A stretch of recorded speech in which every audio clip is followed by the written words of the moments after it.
So I walked, and kept walking, and walking. On an ancient land. The bones of the land beneath my feet. A land full of spirits, of ghosts from the past. And from the present, so it would seem.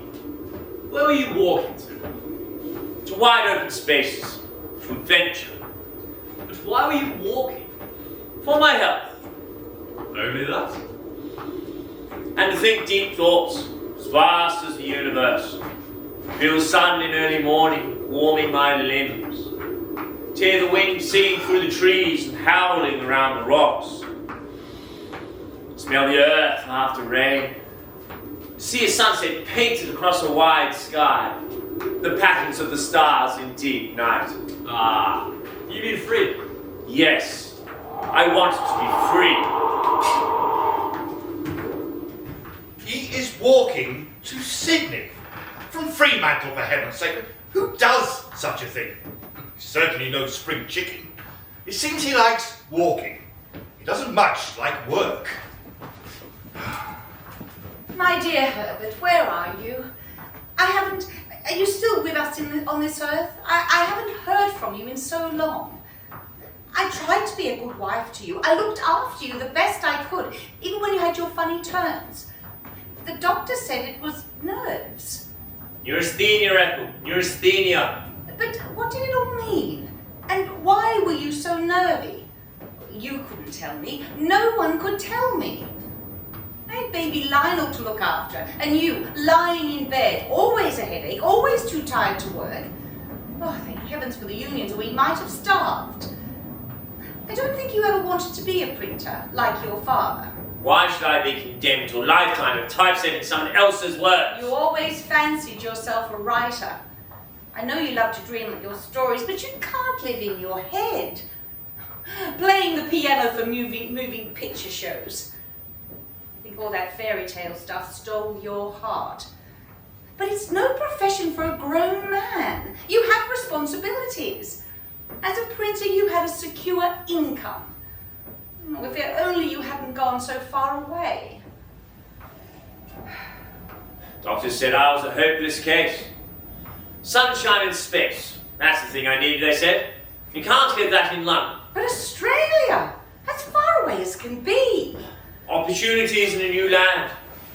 And I always wanted to travel, see far horizons. And when I brought baby Lionel out to Western Australia to be with you, you still had your funny turns. I know you like music, but giving piano lessons couldn't sustain us. And I was so lonely. I had to go back to London. My family were very good to me and Lionel, but you are my husband and Lionel's father. Sunshine and space. Sunshine and space. I still have that lovely, affectionate letter you wrote way back in 1913. Well, you've been in hospital for a couple of months. You couldn't send money while you're in hospital. But you said you longed to be with us. That birth didn't agree with you, and that you were going to the country for a couple of months and then you were coming home. That was 7 years ago. Well, then the war came, but the war is over now, Bert. Lionel is 11 years old, and he knows nothing of his father. He knows nothing of Herbert Charles Cull. You were employed by the Bunbury Herald with very little recommendation. I knew you hadn't stayed in any one place for long, but I believed in you. You persuaded me you had long experience as a journalist. And I enjoyed your stories that were serialized in our newspaper. The readers liked them. The Mystery of the Nine Stars was very popular. A good yarn. You've a talent for mystery, man, no mistake, but not for application. Damn it! A contract is a contract. You can't just go walking off, leaving the readers high and dry without an ending, and without an explanation. Walking to Sydney, indeed, and in summer. Madness. I realise now I know nothing of this Mr. Frank de Brune Cull. Why can no one find for me the name Herbert Cull? The sun is remorseless as I follow the railway that ties east to west across the bare earth of the Nullarbor plain. As far as I can see, there's No trees to speak of. Only some stunted salt bushes, withered and gaunt. More bushes in name only, more a bundle of sticks set on end. The distant horizon encircles the earth as a large saucer. Wherever one looks, there is no living thing. The only sign of the existence of humans are the slender iron columns and the cross braces bearing the telegraph wires. What were you walking to in Sydney? A new identity. And what were you walking from? From conformity. From being hemmed in.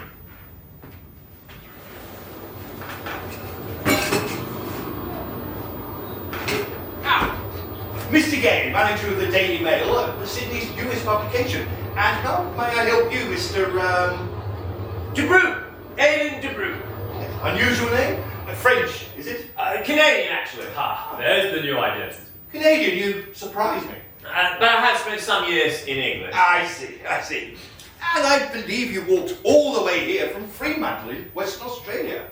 I did. 90 days, averaging 33 miles a day.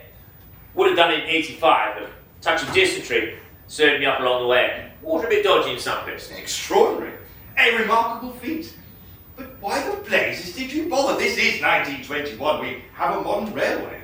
I like my solitude. I like to challenge myself. New experiences are important to me. I'm an author, you see, Mr. Gay, and I need inspiration. As an artist, I am constantly trying to reinvent myself, so to speak. I'm getting the picture now. It's reinvention. Identity is just a trap that it prevents you from transforming yourself as an artist. Therefore, your new life begins. And you come to Sydney? But not for long. Well, you're not walking back. Oh, no, I've had enough of desert. I'm going to walk all around the coastline of Australia and back to Sydney again. The devil you are. What on earth for? No one else has ever done it. Ah, I see. You want to be famous, is that it? Could make a name for myself. Get a publisher. Sell some books. Besides, it's good for me being out on the road. Already, since being in Sydney, I've been in the hospital with neuritis. You don't like cities. Doctors don't know what it is. Some say it's in my head. I'll tell you what, it gives you awful aches and pains. I'm feeling chipper now and getting together what I need for 11,000 miles. Is that so? And how are you going to fund a walk like that? Well, plan to keep a daily diary. Bound to have some adventures along the way. And my proposal to you, sir, is that you pay me to write articles for your newspaper about the places I visit along the way. If some goal, I'll say that for you. Well, Mr. Gay, your paper is brand new. You need a gimmick to get yourself noticed out there on the street. People will be interested in reading about places they've never seen, I guarantee you. Cocky one, aren't you? I wouldn't say that. Walking out the outback teaches you a thing or two. Gives you courage. So does a new identity. Well, I'll tell you one thing. You're every kind of bloody fool. One man's fool, another man's hero. You're a businessman, Mr. Gay. You can see an opportunity here.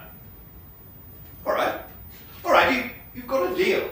An impossible task, though, as far as I can see, and not without its risks. I hope you make it. I'll see you in 12 months. I doubt it, but so long as you keep writing. And how shall we describe you to our readers, Mr. De Bruyn? Call me the amateur tramp.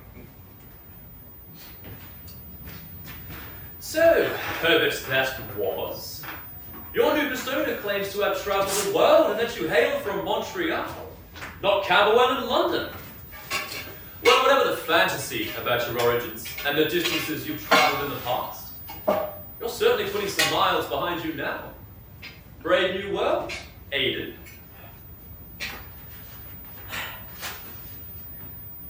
September 20th, 1921. Day 1. Couple of blankets, spare shirt and socks, plate, matches, knife, fork, spoon, tea, sugar, oatmeal, rice, lentils, pepper, and salt.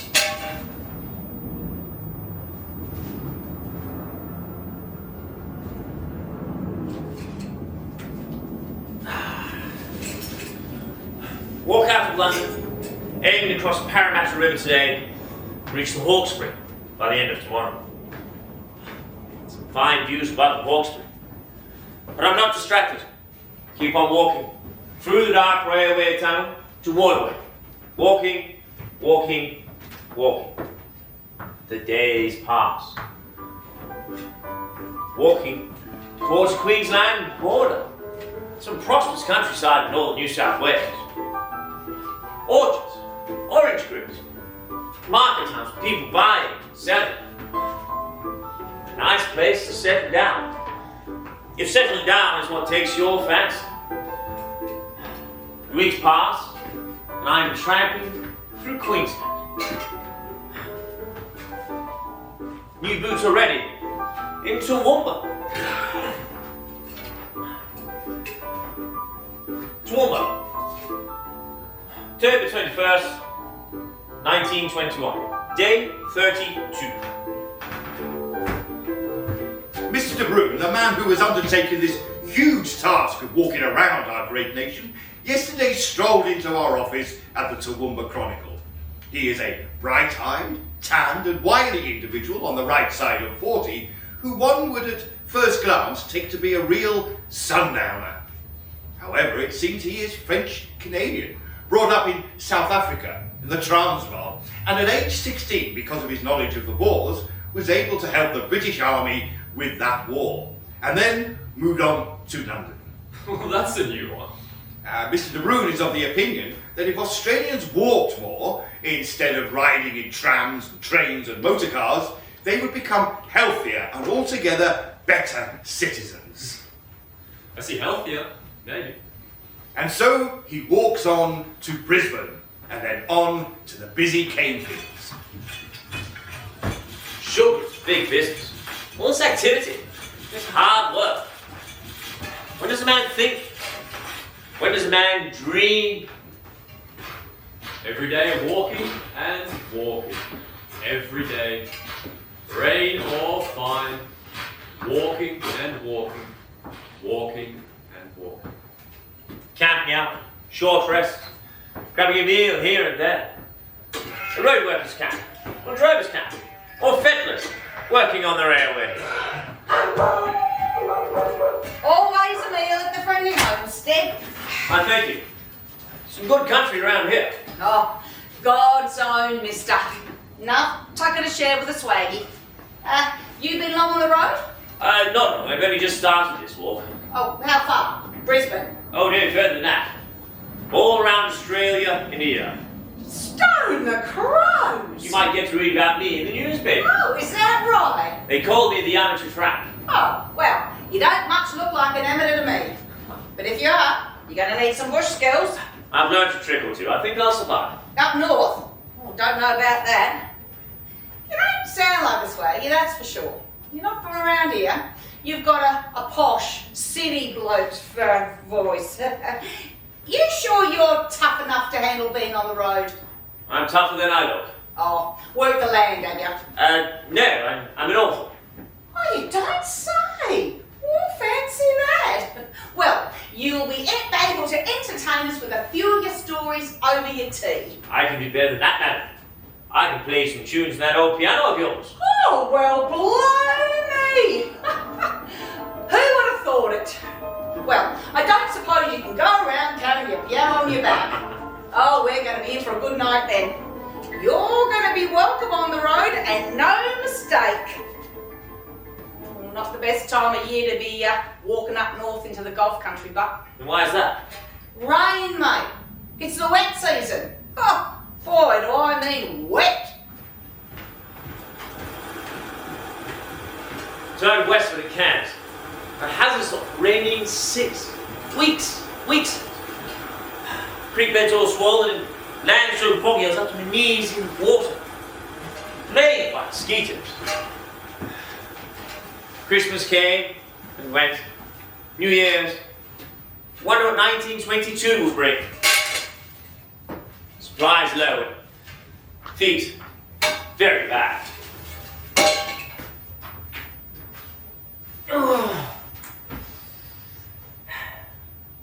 Reached Burtown, had to spend 7 weeks in hospital.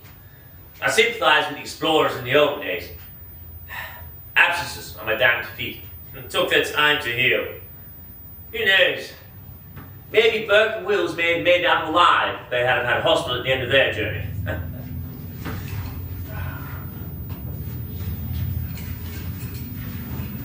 22nd of March, 1922.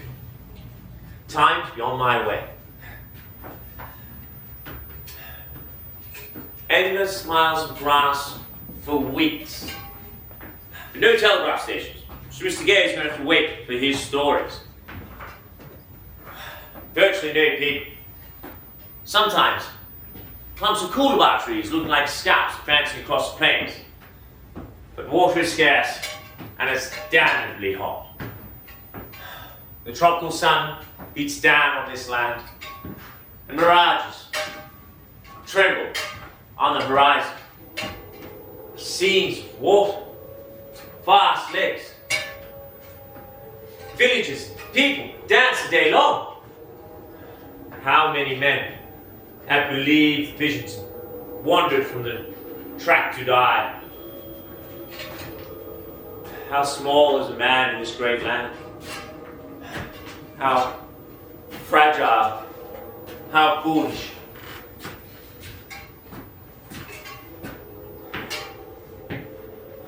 Torn, shimmering images taunt me, but I must not give in. I must set my face to the one path and disregard the tempting visions. Elsie Down Stock Station, Northern Territory, 19th of July 1922. Day 303.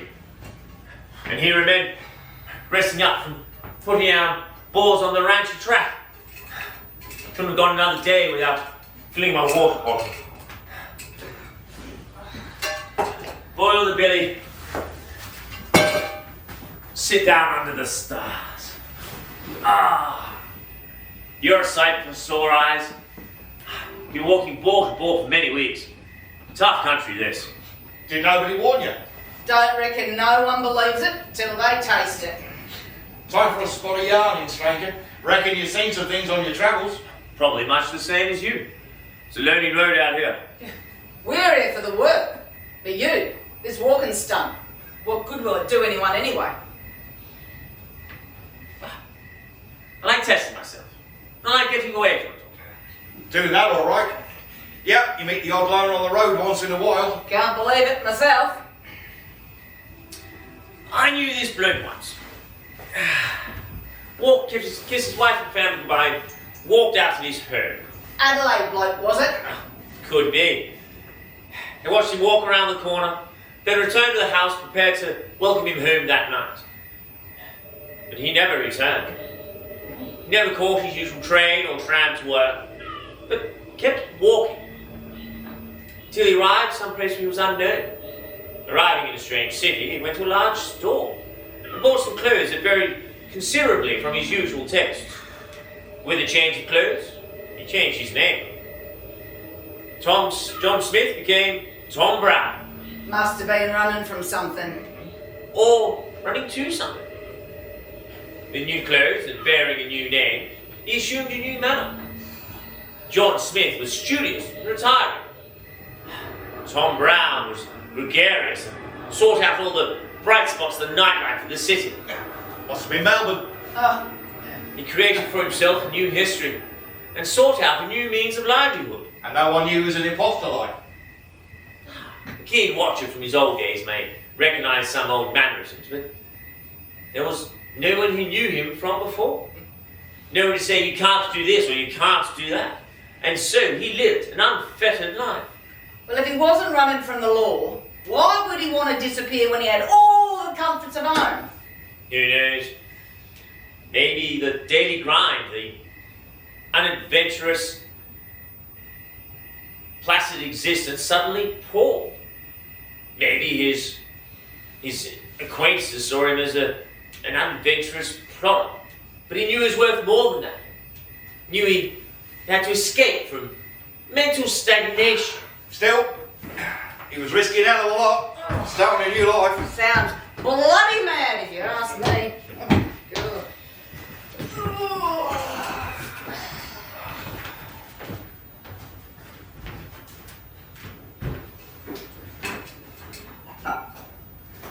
So, Ada, with a new history, the hero of your story could live an unfettered life.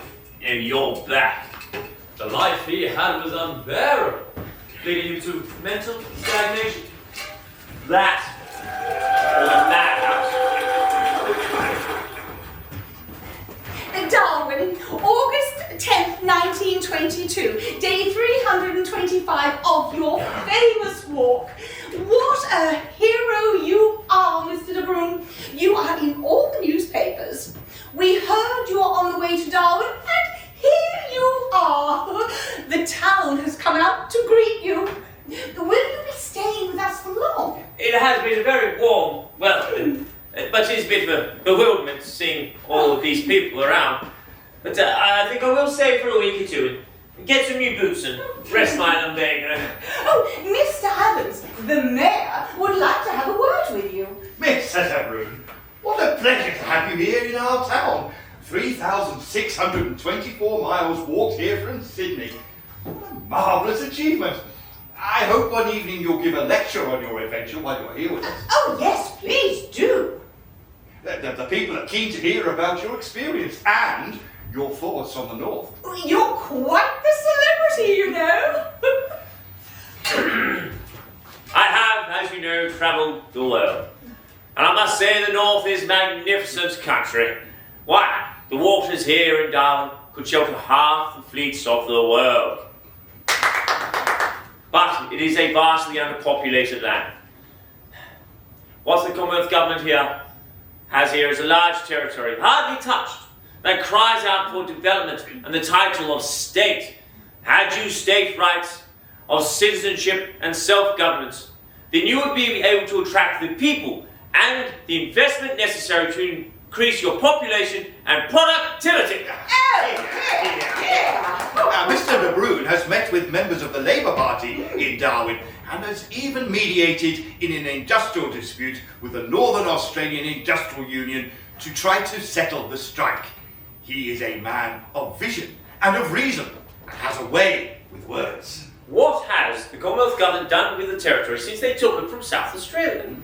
They promised a railway from north to south, and although the years have passed, that railway is still on paper. Bravo! Yes. The people's hero. Are you thinking of a new identity as a politician, perhaps? Some new responsibilities?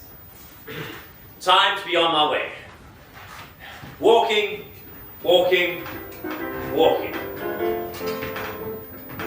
Well, Mr. De Bruyn, John Gay takes his hat off to you. It's been 12 months since you left Sydney, and I'm afraid to say you have not made your target. In fact, you've only got so far as Wyndham in Western Australia, but at least you remain on the road. I have faced a few challenges. Some poor health, some bad feet, bad weather, some rough terrain. Fortunately, our readers are still very interested in your exploits. So continue writing those descriptions of the places you pass through, my good fellow. You are doing a service to the armchair traveller who bides at home and will never see the wonders of this great country. Carry on, Mr. De Bruyn. Carry on. November 27th, 1922. Day 434.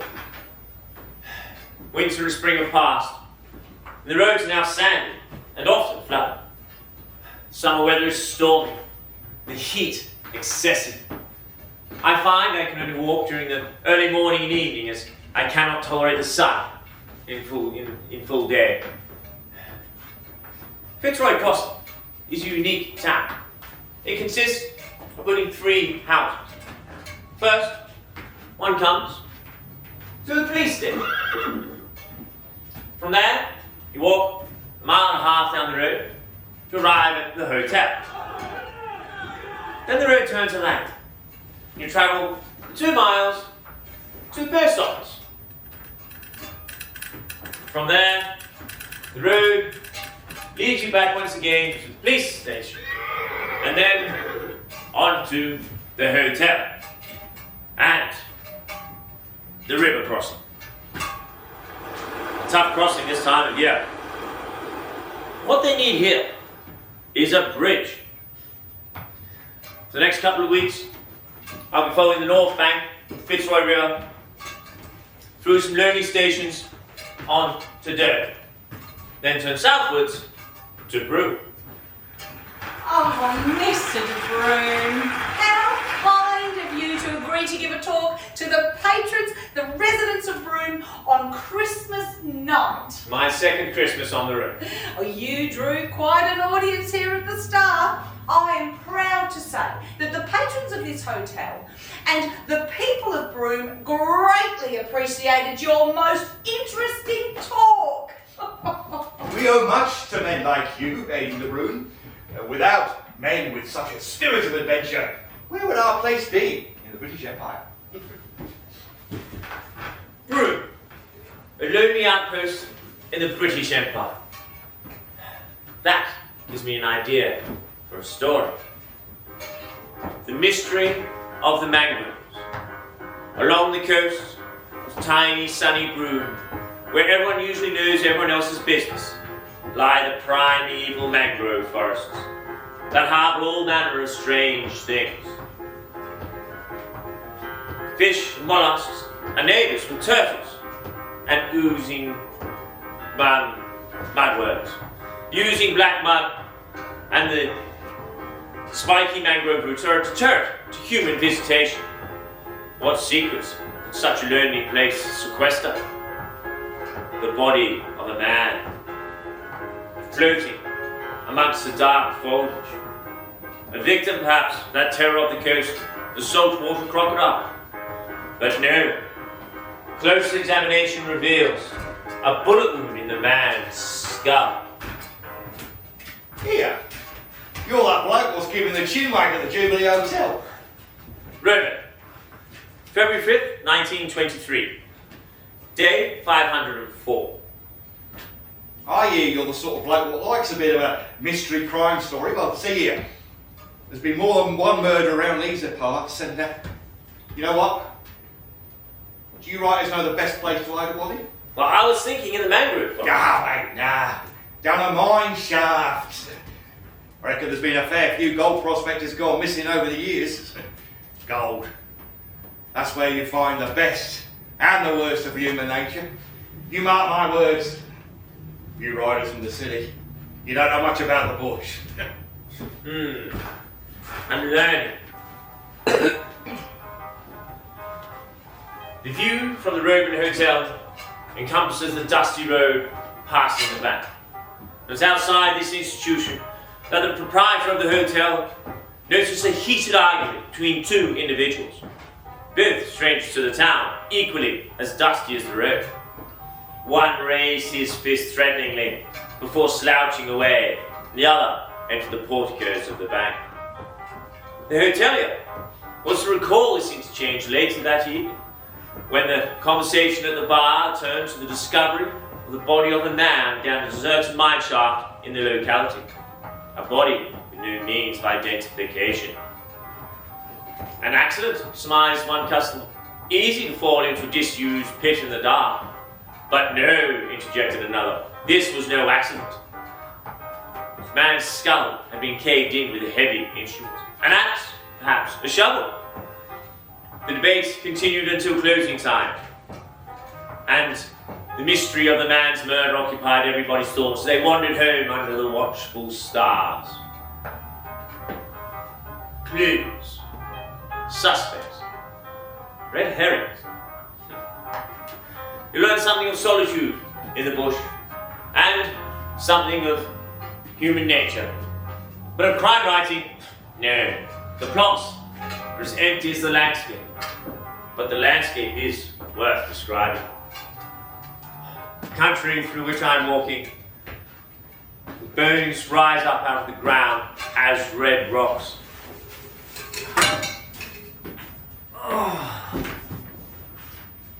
15th of April. I've had to spend 17 days in Tramp resting my feet seen that before. They call it Barcoo rot in Queensland after the Barcoo River. Tropical ulcers. Well, I'm not in the tropics now. Too much walking down the coast in the wet. We get a lot of rain this time of year in Carnarvon. Well, I have had crossed many swollen creeks and flooded roads. Once, I tumbled into a creek 15 feet deep and running so fast, I was swept along 100 feet before I had to grab a branch to save my life. Yeah, I heard your talk at the picture place. You've got to dry your feet properly each time you get them so wet. How many pairs of boots have you been through since you left Sydney? I've lost count. Well, time for a new pair, I reckon, before you leave Carnarvon. And then no doubt I'll be suffering from rubbed heels for a while. Can't win in this game. Well, good luck on your journey, and Godspeed your feet.